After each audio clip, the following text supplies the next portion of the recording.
পৰিয়াল ডাঙৰ, লাহে লাহে মাটি বাৰী বিক্ৰী কৰি ঘৰখন তেনেই অৱস্থাহীন হোৱাৰ সময়তে দেউতাই চাইকেল মিস্ত্ৰী কৰিবলৈ ল'লে আৰু মায়ে ঘৰে ঘৰে কাম কৰিবলৈ ল'লে। মই যেতিয়া মোৰ জ্ঞান হৈছিল তেতিয়াই মই দেখিছিলোঁ যে মায়ে অকল লোকৰ ঘৰতেই কাম কৰে। মই ভাবিছিলোঁ মাকবিলাকে চাগে লোকৰ ঘৰতেই কাম কৰে, তেনেকুৱা ভাবি মোৰ আছিল। পঢ়া শুনাৰ প্ৰতি মোৰ ইমান ইচ্ছা নাছিল, খালি মাৰ পিছে পিছে লাগি ফুৰি বৰ ভাল পাইছিলোঁ। মায়ে যেতিয়া লোকৰ ঘৰত কাম কৰিবলৈ যায় বা নিজৰ খেতি খোলাৰ পৰা ঘূৰি অহাৰ পাছত দেউতা ভাগৰি বহিলেও মা বহিবলৈ সময় নাই। দেউতাক চাহ যোগাৰ ধৰা, আমাক ভাত যোগাৰ ধৰা, মা যেন এটা মেচিনৰ দৰে। মই তবত মানি চাইছিলোঁ মা কেনেকৈ ইমান পাৰে। শুনিছোঁ বৰষুণ নপৰা ঘৰ আছে, কিন্তু আমাৰ বৰষুণ নপৰা ঠায়ে নাছিলে। খেৰৰ অভাৱত দেউতাই ঘৰৰ তলত পৰলি বান্ধিছিলে। বৰষুণ দিলে পৰলিখনৰ তলতে আমি এটাইকেইটা 8টা মানুহ সোমাই থাকোঁ। বিচনাৰ অভাৱত, আঁঠুৱাৰ অভাৱত গৰম দিনত মায়ে চাৰিওফালে 4টা মজিয়াত খুটি পুতি দেউতাৰ ধুতিখন মেৰিয়াই দিয়ে, মাৰ চাদৰকেইখন ওপৰত পেলাই দিয়ে আৰু ভোক মৰা আঁঠুৱাটোৰ ভিতৰত আমি শুই থাকোঁ। ৰাতি যেতিয়াই সাৰ পাওঁ তেতিয়াই দেখোঁ মায়ে আমাক বিচি থাকে। মই আচৰিত হওঁ। আৰু শোৱাৰ পৰা আমি উঠালৈ মায়ে আমালৈ ভাত পানী বনাই থৈ লোকৰ পথাৰলৈ ওলাই যায়। ভাবোঁ মায়ে জিৰাই কেতিয়া? সন্তানৰ কাৰণে মাকে ইমান কৰিব পাৰে, তেতিয়া মই নাই ভবা। খালি মা বুলি ক'লে এটা মেচিন, তেনেকুৱাকৈ মই যেন প্ৰত্যক্ষ কৰিছিলোঁ।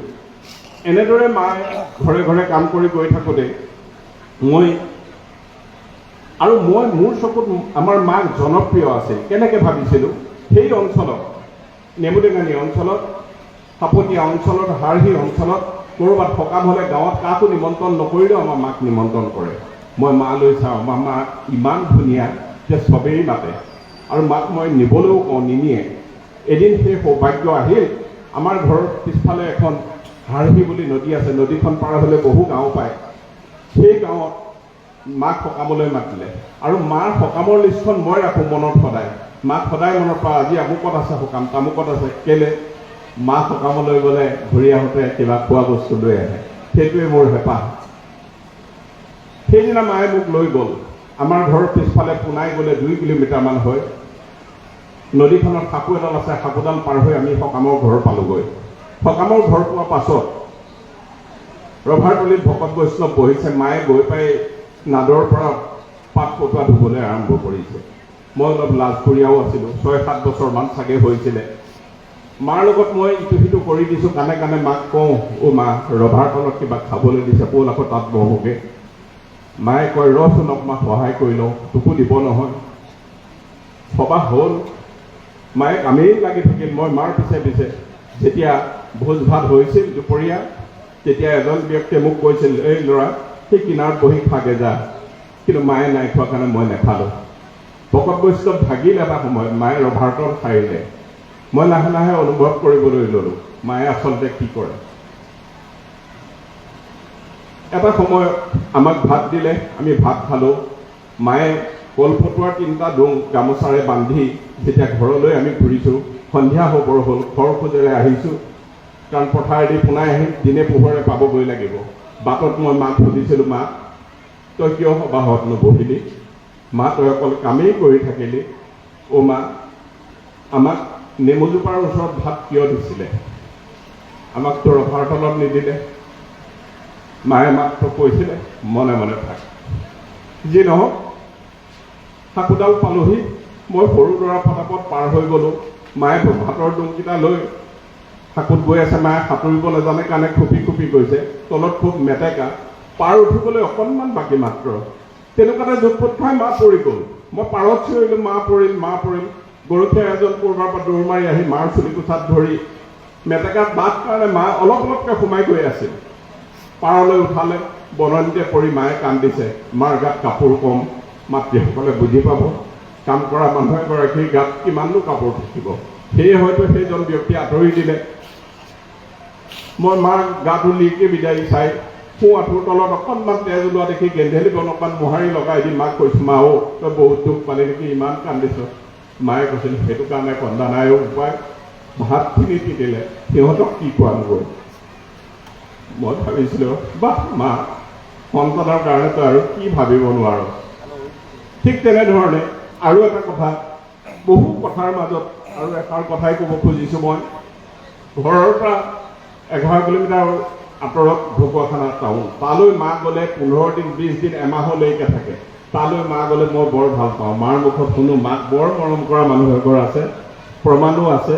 মা যেতিয়া ঘৰলৈ যায় সুন্দৰ চেহেৰা এটা লৈ যায়, নানান আমি খাই নোপোৱা বস্তু লৈ যায়। সেইকাৰণে মই মাক প্ৰায় কওঁ, তই তালৈ আৰু নাযাওঁ নি মা। এদিন মুকুনিয়াৰ কথা চলি আহিলোঁ, ঢকুৱাখানাত বাছত নামি মানুহ ঘৰলৈ গলি এটাত সোমাই গৈছোঁ। মায়ে হাতত মোনাখন লৈ আগে আগে গৈছে। হঠাৎ লোহাৰৰ জপনাখন যেতিয়া খুলিলে মই আচৰিত হৈছোঁ, বাহ, টিং লগোৱা ঘৰ, পকা ঘৰ, মা ইমান ধনী মানুহৰ ঘৰত থাকে। কিন্তু ঘৰটোৰ কাষেৰে গৈ মায়ে এখন চালি আছে ঘৰটোৰ লগতে, য'ত বাঁহৰ বেৰা দিয়া আছে, তাত সোমাইছে। তেতিয়া মনটো অলপ বেয়া লাগিছিলে যে মায়ে চাগে চালিখনৰ তলত থাকে, তাতো এখন বিচনা আছে, কাহানিও আমি শুই নোপোৱা তুলি এখন পাৰি থোৱা আছে। তথাপিতো মই আনন্দ পাইছোঁ। সেইদিনা আমি গধূলিলৈ মানুহ ঘৰত থকাম, মায়ে মোক সেইকাৰণেই নিছে, ৰাতি আমি থাকিম। মায়ে 5 চোতালত সেই চালিখনৰ কাষত থকা চোতালখনতে পাচলি খাৰধি কাম আৰম্ভ কৰিলে। আমাৰ ঘৰত মনত কৰোঁতে সৰু কথা এটা কৈ যাওঁ, কেতিয়াবা আমাৰ হাঁহ, মুৰ্গীৰ দিন আমাৰ ঘৰত তেতিয়া নাখায়, হাঁহৰ দিন ক'ৰবাৰ পৰা এটা যোগাৰ কৰিব পাৰিলে ডিমটো বইল কৰি মায়ে সূতা এডালেৰে কাটি কাটি 8 চিট বনায়। সেয়া সেইদিনা আমাৰ ঘৰত ডিমৰ আঞ্জা, কুহুমটো খাবলৈ নাপাওঁ, বগা এটুকুৰা পাওঁ, তেনেকেই খাই পাইছিলোঁ ডিম। কিন্তু সেইদিনা বিয়েলি মানুহ ঘৰত মোক গাখীৰ অকণমানে এটা বইল ডিমে দিছে। মা কাণত গৈ কৈছোঁ, মা এটা ডিম দিছে, আমি ভিতৰত সোমাই খাওঁ। মায়ে কৈছে, তই অকলে খা, মোকো দিব। বা ইমান মৰম কৰে মাক। মই অকলে ৰুমত সোমাই খালোঁ। যি নহওক গধূলিলৈ সকাম, মই খাই বৈ শুই গ'লোঁ। ৰাতি যেতিয়া সাৰ পাইছোঁ, ঠাণ্ডা দিন, মা দেখিছোঁ কাষত নাই, লাইট জ্বলি আছে। সেইদিনা লাইটো মই প্ৰথম দেখিছোঁ। পিছ চোতালত মই এটা শব্দ শুনিলোঁ, শুনি খোলা বাঁহৰ দুৱাৰখনে পিছফাললৈ চালোঁ। লাইটৰ পোহৰত কুঁৱলীৰ মাজত মই মাক এটা অৱস্থাত আৱিষ্কাৰ কৰি চিঞৰি ক'বলৈ মন গৈছিলে, মাকক কৰা মৰমবিলাক এনেকুৱাই নেকি? কিয়নো তেতিয়া পৃথিৱী শুই গৈছিল, মায়ে অকলে গোটেই সকামৰ বাচনখিনি ধুই আছিল, হিয়া ভাঙি গৈছিল, কিন্তু মই মাক ক'ব নোৱাৰোঁ।